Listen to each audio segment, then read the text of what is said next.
Le foie est un signal d'alarme qui dit que regarde en profondeur. Qu'est-ce que je fais pour nourrir mon foie?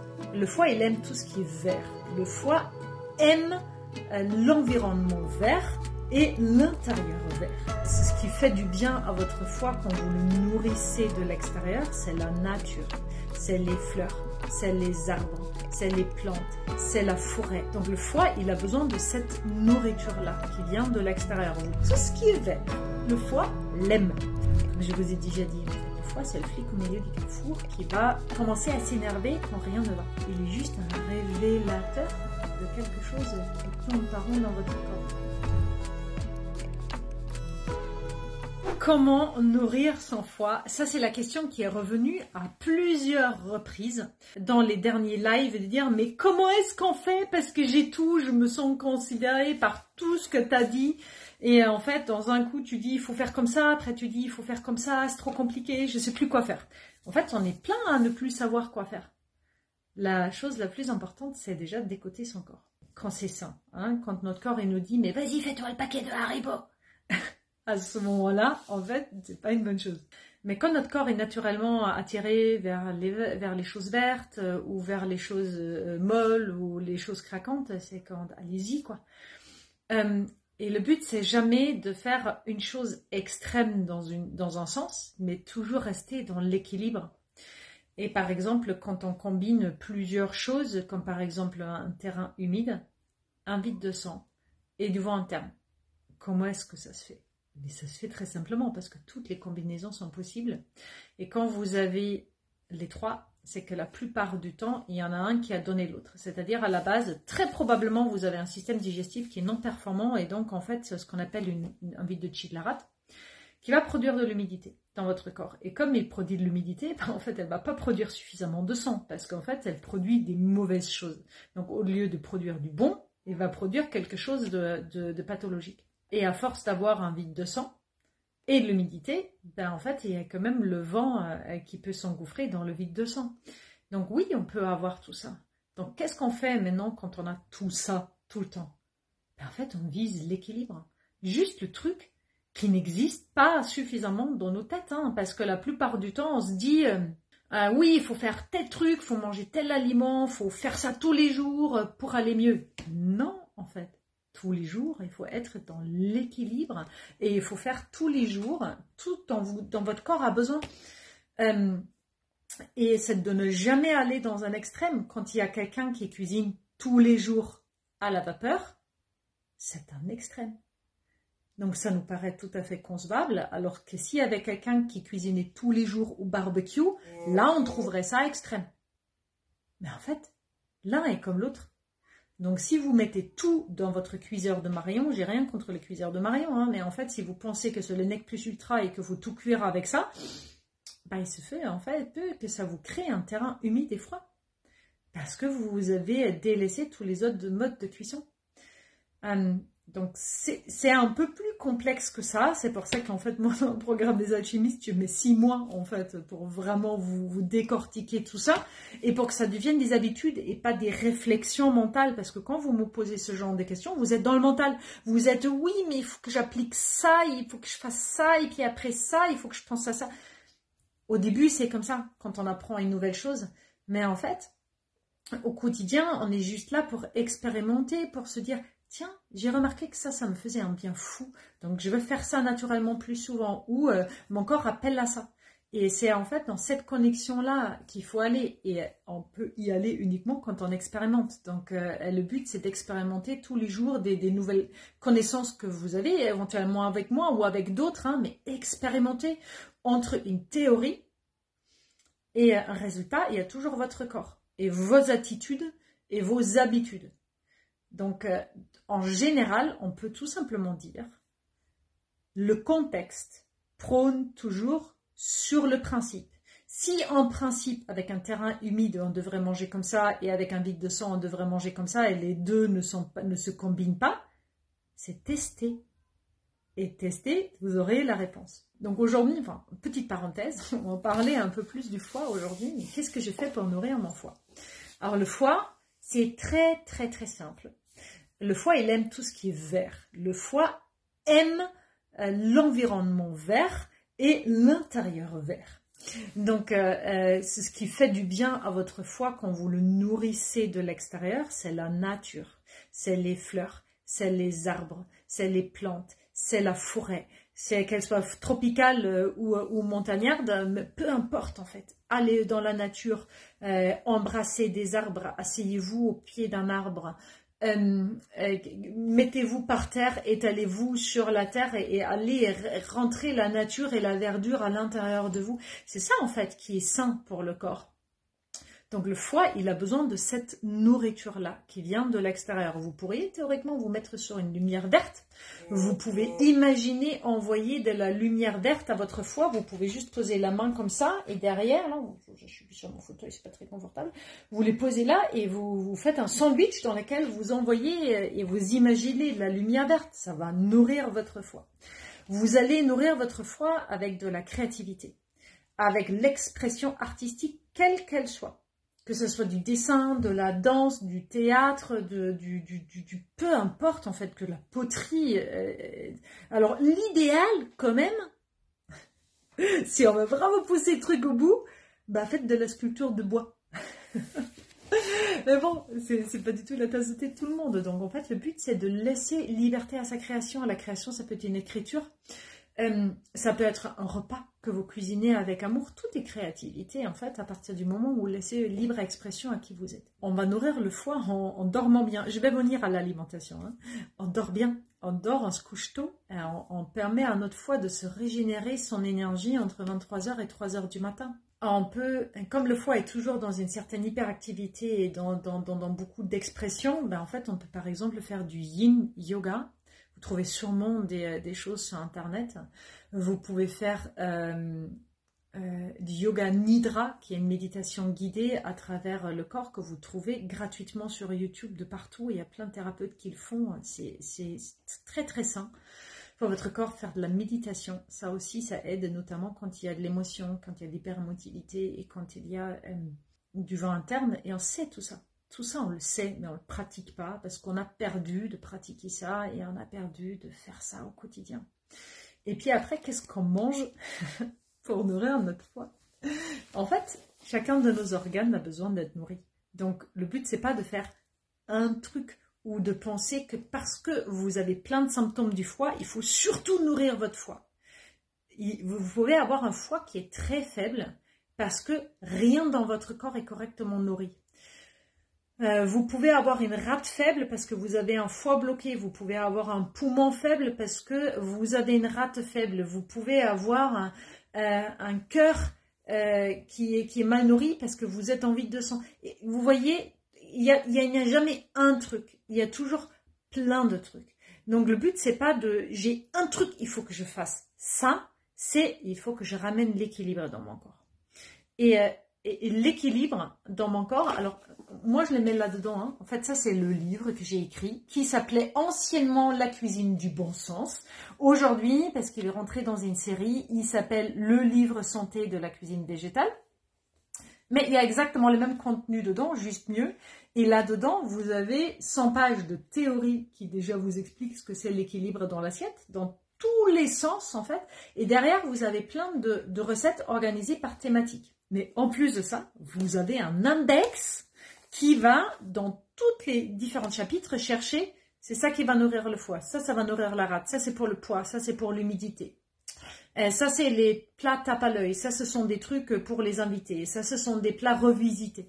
En fait, vous avez plein d'index thématiques qui vous disent, ça c'est bien pour tel organe. Donc quand vous avez un foie qui est contraint, nourrir que le foie et tonifier votre foie avec l'alimentation, bah, ça va lui faire une surcharge. Ça ne va pas forcément le remettre dans un équilibre. Donc le but, c'est toujours faire en sorte qu'il y a toujours un petit truc pour le foie pour bien le nourrir. Mais là, nous sommes en printemps, depuis le 4 février, et nous y serons jusqu'au 20 avril à peu près, parce que le 4 mai, nous sommes déjà en été, donc dans la période du cœur. Et avant, il y a une intersaison. Donc toute cette période jusqu'à mi-fin avril, c'est là où on va bien nourrir notre foie avec les choses qui sont disponibles dans la nature à ce moment-là. Alors, quelles qu'est-ce qui est disponible à ce moment dans la nature? On n'a pas de fruits, à part quelques fruits citriques. Mais les fruits sont terminés, parce que les fruits, quelques fruits qui ont survécu l'hiver, il n'y en a plus, et il n'y a pas encore de nouvelles fruits. On n'a pas forcément des légumes, si on a des légumes de racines de garde, mais en fait, il n'y a pas encore de légumes qui est sorti, ou en tout cas qui va sortir là tout doucement, mais les légumes ne sont pas encore faits. On n'a pas d'oléagineux, on n'a pas de choses qui ont grandi sur des arbres, sur des buissons. Donc la seule chose qui est disponible en abondance à ce moment, et c'est ça que aime le foie, ce sont les feuilles vertes. Tout ce qui est vert, le foie l'aime.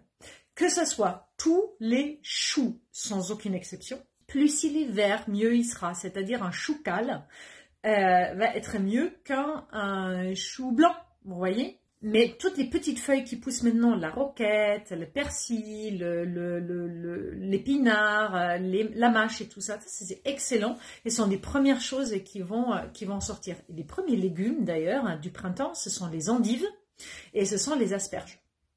Alors comment ça se passe? Vous voyez que ce ne sont pas des légumes qui sont verts, ce sont des légumes qui poussent sous la terre, mais ils vont pousser vers le haut.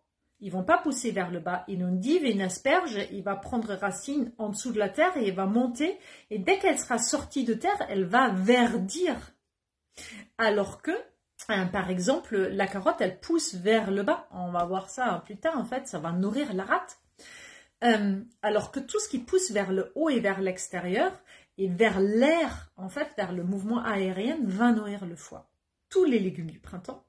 Et il y a autre chose qui va voyager au foie, en fait, c'est le goût acide. Quel est le premier fruit qui va sortir au niveau de l'année? Oui, il y a les fraises. Les fraises, c'est mai-juin, ça appartient déjà au cœur, parce que c'est rouge. Mais avant, on a la rhubarbe. C'est pas un fruit, c'est une espèce de légume. En tout cas, c'est une plante, avec des grosses feuilles vertes. Et en plus, son goût est acide. Donc c'est ça qui va nourrir le foie. Le foie, il aime le goût acide. Et il y a certaines personnes qui sont très attirées par le goût acidulé. Et les personnes, par exemple, qui sont en vide de yang et qui ont du voie interne, le goût acide, ça va vous faire du bien. Parce que le goût piquant, il est dispersant. Le goût acide, il fait comme ça. Exactement. Imaginez juste les visages que vous faites quand vous croquez dans un citron. Ça fait... Donc en fait, oups, tout va à l'intérieur. Et ça, c'est typique du goût acide. Tout ce qui est lactofermenté, donc la fermentation à base de sel, par exemple, comme la choucroute, comme c'est comme ça qu'on les a fait survivre dans l'hiver, ça va créer un goût acidulé. Et même ce goût acidulé, il va beaucoup nourrir le foie. Il aime ça. Donc les légumes verts, les légumes lactofermentés, les agrumes, tous les agrumes, vont nourrir le foie. Et en fait, quand on a envie de nourrir le foie tous les jours, on rajoute juste un petit truc de ça dans notre alimentation. Sachez que toutes les huiles appartiennent aussi au foie, parce que la plupart du temps, elles sont vertes. Et plus une huile est issue d'une plante naturelle, comme l'olive ou le coco, sans forcément avoir besoin de gros trucs d'extraction, comme l'huile de soja. Je ne sais pas, vous avez déjà vu une graine de soja? Ok, elle est verte. Vous avez déjà essayé de la presser? Moi, si je la presse, j'en sors pas de l'huile. Par contre, si je prends une olive et je presse, ça, je vais quand même arriver à sortir un peu d'huile. Mécaniquement, je veux dire moi-même. Donc ça, ce sont des bonnes huiles. Ce sont des huiles qui sont faciles à extraire et qui ne nécessitent pas, en fait, des grosses machines et des solvants pour extraire l'huile. Donc, par exemple, l'huile de carotte, il n'y a pas un grand intérêt. Donc, voilà, juste rajouter ces petites choses tous les jours dans vos plats, comme en horaire sans foie, juste tous les jours. Une poignée de coriandre, une poignée de persil, une poignée de basilic, un pesto. Toutes les pestos sont absolument exquis pour le foie. Vous pouvez faire du pesto avec du basilic, mais vous pouvez aussi faire du pesto plus intéressant. Vous pouvez faire du pesto avec des algues, vous pouvez faire du pesto avec du persil, c'est super bon. Vous pouvez faire du pesto d'ortie. Alors les orties, ça c'est une merveille pour le foie, parce que je ne sais pas si vous avez déjà vu les orties pousser, ça fait... Ça pousse sans arrêt et ça s'étend de partout. Il n'y a pas plus bois que l'ortie, en fait, qui va vraiment aller partout et pousser partout. Donc, elle est excellente. Que vous la consommez comme ça, que vous la buvez, que vous l'infusez, que vous en fassiez une extraction. Le jus d'herbe de blé. excellent pour nourrir le foie. Vous pouvez utiliser aussi la spiruline, mais c'est une algue. C'est pas exactement la même chose qu'une feuille verte, même si la verdure va quand même bien nourrir le foie et va aider quand même au corps à produire bien du sang, donc en fait à alourdir aussi un peu le vent interne. Donc tout ça sont des choses super bien. Et souvent, en fait, quand je parle des légumes verts, alors moi j'ai des ados à la maison. Donc en fait, quand mes ados me disent mais qu'est-ce qu'on mange, je leur dis on mange des légumes, ils sont là. Et en fait, je pense que moi j'étais pareil quand j'étais jeune. Mais en fait, cuisiner des légumes, ça s'apprend. Ça aussi, c'est marqué là-dedans. Parce qu'il y a des manières, en fait, de préparer des légumes verts qui vont faire ressortir leur goût et qui vont les rendre intéressants. Et du coup, on aura plaisir à les manger. Et c'est pareil pour les légumes de racines, qu'on les cuisine, mais à tout jamais à la vapeur, quoi. C'est dégueulasse. Ça n'a aucun goût. Alors que des légumes verts, par exemple, vous n'allez pas les foutre sur un grill, quand même. Parce que ça cuisine pas comme ça. Donc il y a plein de choses en fait qui sont extrêmement simples et faciles en cuisine, que personne ne connaît, enfin non, en fait que tout le monde connaît, mais que personne ne sait utiliser à bonne issue. C'est-à-dire tout le monde sait préparer des épinards dans une casserole, je vais dire c'est con comme le monde quoi, enfin c'est vraiment pas compliqué. Mais on n'a pas forcément la bonne façon de le faire. Donc même ça, c'est écrit dans le livre, parce que je suis pas là pour vous faire des recettes compliquées. C'est pas mon truc, déjà moi au quotidien, parce que moi il faut toujours que ça aille vite. Donc le but, c'est de comprendre comment fonctionne la cuisine, comment fonctionne l'alimentation, comment fonctionne la nourriture, pour avoir tous les outils, toute la journée, pour bien le faire. Et nourrir un foie. Et les 5 éléments sont dedans, hein, en fait, c'est décrit, vous avez un tableau avec tous les aliments qui en font partie. Quand tu veux nourrir ton foie, ben, en fait, il suffit de savoir que c'est vert, que c'est acide ou acidulé, et que c'est les feuilles, et juste avec ça, hop, tu peux te dire, ah bah tiens, je vais me faire un smoothie à l'ortie. Et parce que c'est vraiment quand même pas très bon, juste un smoothie à l'ortie, ben, vous mettez un peu de gras dedans, vous mettez par exemple du lait d'avoine, vous mettez des baies de goji, voilà. Et vous allez vous faire un smoothie. C'est excellent pour la santé. Et vous avez nourri votre foie. Et vous pouvez même le boire avec l'intention de nourrir votre foie et de dire tiens, je te fais un truc de bien. Et avec ça, ça ne va pas faire disparaître tous les problèmes de votre foie. Comme je vous ai déjà dit, en fait, le foie, c'est le flic au milieu du carrefour qui va commencer à s'énerver quand rien ne va. Il est juste un révélateur de quelque chose qui tourne par rond dans votre corps. Et ça peut être l'émotion, ça peut être un dysfonctionnement biochimique, ça peut être votre alimentation, ça peut être votre colère, ça peut être votre manque de sommeil, ça peut être plein de différentes choses. Le foie est un signal d'alarme qui dit que regarde en profondeur, regarde, il y a un truc. Donc il y a 2 choses quand vous sentez que vous sentez cette thématique émerger en vous du foie, comme tout le monde d'ailleurs. C'est que vous n'êtes pas dans votre propre équilibre, votre corps dysfonctionne et vous avez besoin d'aide. Une aide précieuse sont l'acupuncture, vraiment c'est absolument super pour ça. Le qigong peut aussi beaucoup aider, le yoga peut aider. Mais c'est en tout cas, retrouvez-vous votre chemin vers vous qui va beaucoup vous aider. Et puis après, il y a une part de vous qui va toujours rester foie, hein. Moi je le suis. Mais il y a 20 ans, j'étais hyper émotive, à hurler sur tout le monde, à avoir des accès de colère insupportables, avec des sentiments d'injustice incommensurables qui faisaient que je devenais une furie. Je me sentais mal et en colère pour tout et n'importe quoi. Ce sont des choses qui ont disparu. C'est plus là, en fait.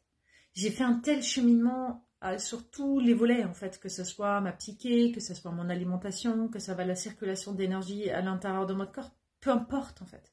Mais j'en suis sortie de ça, et plus jamais je vais retourner là-dedans. C'est horrible d'être enfermée, en fait, dans ce fonctionnement-là. Et pour en sortir, j'ai eu beaucoup d'aide, en fait. J'ai rencontré des super thérapeutes et des différents types de thérapies. Hein. Tout ce que je vous cite ici, en fait, sont les bribes de mon expérience à moi, qui sera différent pour tout le monde. Mais je peux vous encourager à regarder, à chercher, à trouver et à aller explorer ce qui est juste pour vous, quoi. Voilà, parce que le foie, quand il dysfonctionne, c'est vraiment désagréable. Si vous en avez marre de vos problèmes de santé chroniques pour lesquels vous n'arrivez pas à trouver une solution ni à identifier la cause, je vous ai préparé une masterclass qui vous explique les 7 piliers d'une personne en bonne santé qui vous permettra de reprendre le pouvoir sur votre santé, de relancer votre métabolisme, de récupérer de l'énergie et de vous sentir enfin bien dans votre corps avec une méthode ancestrale que personne ne nous enseigne. Il suffit de cliquer sur le lien sous cette vidéo.